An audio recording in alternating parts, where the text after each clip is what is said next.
வணக்கம். நான் உங்கள் ஜெயா. இன்றைக்கி நம்ம இந்த வீடியோவில் மெத்தடிஸ்ட் மூமெண்ட்டை பற்றி பார்க்கலாம் வாங்க.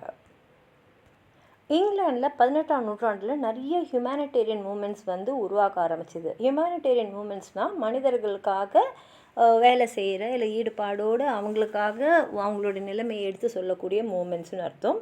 இதுக்கு முக்கியமான காரணம் ஒரு ரிலீஜியஸ் ரிவைவல், அதாவது மதத்தில் ஏற்பட்டக்கூடிய ஒரு நல்ல ஒரு முன்னேற்றம். அதுவும் கொஞ்சம் ஆக்ஸ்ஃபோர்ட் ஸ்டூடெண்ட்ஸால் தான் நடந்தது. அந்த ஆக்ஸ்ஃபோர்ட் ஸ்டூடெண்ட்ஸ்க்கு மத்தியில் பார்த்திங்கன்னா 2 சகோதரர்கள், ஜான் அண்ட் சார்ல்ஸ் வெஸ்லி. இவங்க லிங்கஷாயரில் இருக்கக்கூடிய ஒரு கிளர்ஜிமேனுடைய மகன்கள். இன்னொருத்தர் முக்கியமானவர் யாருன்னு பார்த்திங்கன்னா ஜார்ஜ் ஒயிட்ஃபீல்டு. இவருடைய அப்பா கிளாச்செஸ்டரில் ஒரு இன்கீப்பர். இவங்க எல்லாரும் சேர்ந்து அவங்க உழைச்சதில் மக்களாக அவங்கள பார்த்து மெத்தாடிஸ்ட்ன்ற நிக்நேம் கொடுத்தாங்க.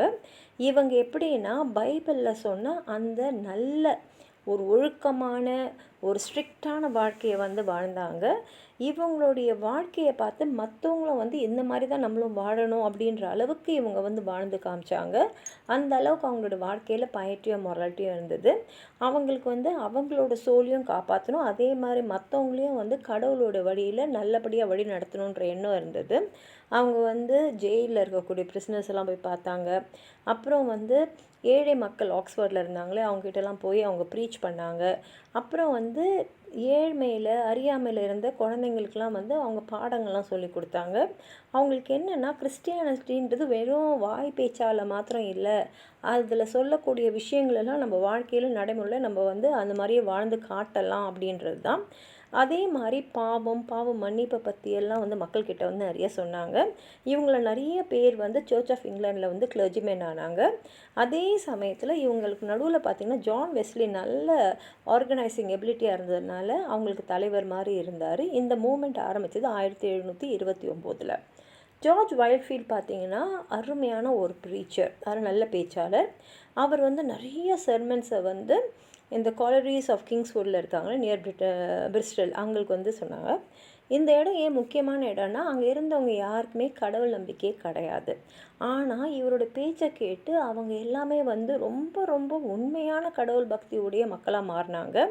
இவர் பேசுகிறாருனாலே ஒரு 10,000 to 20,000 பேர் அங்கே கூடி நின்று அவரோட பேச்சை கேட்பாங்க. அவரோட பேச்சை கேட்டு அவங்களுக்குள்ள ஒரு பெரிய தாக்கமே ஏற்படும். சில பேர் ஒரு மாதிரி மனநிலை பாதிக்கப்பட்ட மாதிரி சிரிப்பாங்க, பயங்கரமாக அழுவாங்க. சில பேர் அப்படியே தரையில் படுத்து பாவ மன்னிப்பு கேட்குற மாதிரி அவ்வளோ வேதனையை வெளிப்படுத்துவாங்க.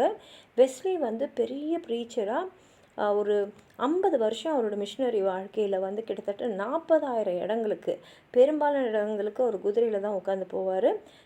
ஆயிரக்கணக்கான மைல்ஸ் இவர் பயணம் செஞ்சு நிறைய மக்களை பார்த்துருக்காரு.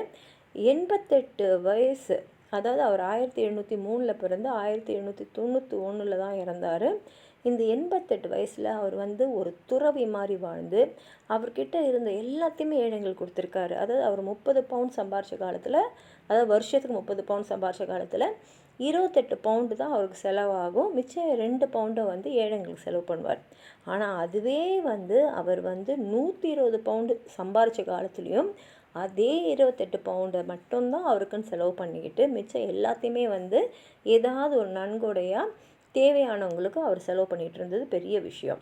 இப்போ வெஸ்லி ஆர்கனைசேஷன்லாம் சூப்பர் பண்ணதுனால அவர் நிறைய நியூ சொசைட்டிஸ்லாம் கண்டுபிடிச்சி அங்கே வீக்லி மீட்டிங்ஸு, வீக்லி ஃபீஸ்லாம் நடக்கிற மாதிரி ஏற்பாடு பண்ணார். இவங்களுடைய மூமெண்ட்டில் இருந்த நிறையா பேர் ப்ரீச்சர்ஸாக, கிளாஸ் லீடர்ஸாக இருந்தாங்க. நிறைய பேர் அதில் குறிப்பிடத்தக்க அளவுக்கு உயர்ந்தாங்க. ஆரம்ப காலத்தில் பார்த்திங்கன்னா இவங்கள மக்கள்லாம் ரொம்ப எதிர்ப்பாக இருந்தது. அவங்கக்கிட்ட உயிர் தப்பிச்சதே ஒரு கடவுள் அதிசயம்தான் சொல்லணும். ஆனால் அவங்க போக போக இந்த இண்டஸ்ட்ரியல் ஏரியாவில் இந்த மைனர்ஸ் மற்ற ஒர்க்கர்ஸ் எல்லாம் இன்ஸ்பயர் பண்ணி, அதே மாதிரி அக்ரிகல்ச்சர் ஒர்க்கர்ஸ் அது மாதிரி நிறைய பேர் போயிட்டு இவங்கக்கிட்ட கன்வர்ட்ஸ் யாருன்னா நிறைய மிடில் அண்ட் லோவர் கிளாஸஸ் தான். அதெல்லாம் பார்த்திங்கன்னா அரிஸ்டோக்ராட்டிஸ்லேருந்து சில பேர்லாம் இவங்களுக்கு பேட்ரன்ஸாக இருந்திருக்காங்க. ஒயிட்ஃபீல்டு கேல்வினிஸ்ட் பிலீஃபை ரொம்ப அடாப்ட் பண்ணதுனால இவங்களுக்குள்ளேயே 2 பிரிவாக ஆகிடுச்சு. முக்கியமானவங்க ஃபாலோ பண்ணது வெஸ்லியை தான். வெஸ்லியோடைய அந்த கண்ட்ரோல் மூலமாக மெத்தடிஸ்ட் மூமெண்ட் ஒரு அருமையான ஒரு ஃபார்மாகவும் கவர்மெண்ட்டாகவும் இருந்தது. அவரே சர்ச் ஆஃப் இங்கிலாண்டை விட்டெல்லாம் நம்ம பிரியக்கூடாது, நம்ம அதோடு தான் ஒன்றா இருக்கணும் அப்படின்னு சொன்னார். ஆனால் அங்கே இருந்த ஃபீல்டு ப்ரீச்சர்ஸோடைய அந்த பழக்க வழக்கங்கள்லாம் இவங்களுக்கு ஒத்து வராததுனால இந்த மெத்தடிஸ்ட் வந்து சர்ச் ஆஃப் இங்கிலாந்து விட்டு பிரிய வேண்டியது கட்டாயமாயிடுச்சு. 1795 அதாவது அவங்களோட ஃபவுண்டர் இறந்த 4வது வருஷம் வந்து வெஸ்லி மெத்தடிஸ்ட் வந்து ஒரு தனி பாடி ஆகிடுச்சு. அது தனியான ஒரு குரூப் ஆகிடுச்சு. இவங்க வந்து நிறைய மாற்றங்களை வந்து சர்ச்சில், லிட்ரேச்சர், ஃபிலாசபிலெல்லாம் கொண்டு வந்தாங்க. இந்த எவாஞ்சலிக்கல் மூமெண்ட் வந்து சர்ச்சில் இருந்தவங்களுக்கு ஒரு நியூ ஸ்பிரிச்சுவல் டிவோஷனை கொடுத்தது. அங்கே இருந்த அந்த கிளர்ஜியோடைய ஆட்டிடியூட்லாம் அந்த பேரிஷ்னர் ஸ்கேலில் இருந்ததெல்லாம் அப்படியே மொத்தமாக மாறிடுச்சு. நிறைய பேர் வந்து ப்ரீச்சர்ஸ் ஆனாங்க. அவங்களோட டாக்டரன்ஸு, அவங்களுடைய ப்ராக்டிசஸ் எல்லாம் நிறைய பேர் வந்து அப்சர்வ் பண்ண ஆரம்பித்தாங்க.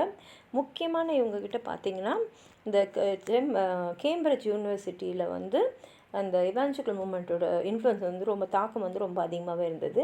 இலக்கியத்துலேயும் வந்து நிறைய ஹிம்ஸ் எல்லாம் வந்து படைத்தாங்க.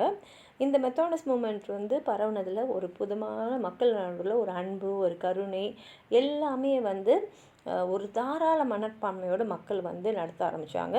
நிறைய சண்டே ஸ்கூல்ஸ் ஆரம்பித்து ஏழை குழந்தைங்களெல்லாம் பைபிள் படிக்கிறதுக்கு உதவி செஞ்சாங்க. ஹேனா மோர் மாதிரி நல்ல பெரிய இடத்துல இருந்தவங்களாம் வந்து இந்த அக்ரிகல்ச்சர் புவர் எல்லாம் அந்த வெஸ்ட் ஆஃப் இங்கிலாண்டில் இருந்தவங்களுக்கு அவங்க வீட்டுக்கே போய் பார்த்து அவங்களுக்கு வேண்டியதெல்லாம் செஞ்சு அவங்களுக்காக கவர்மெண்ட் கிட்டெல்லாம் பேசி அவங்களுக்கு வேண்டிய நன்மைகள் எல்லாம் கிடைக்கிறதுக்கு வழி செஞ்சாங்க.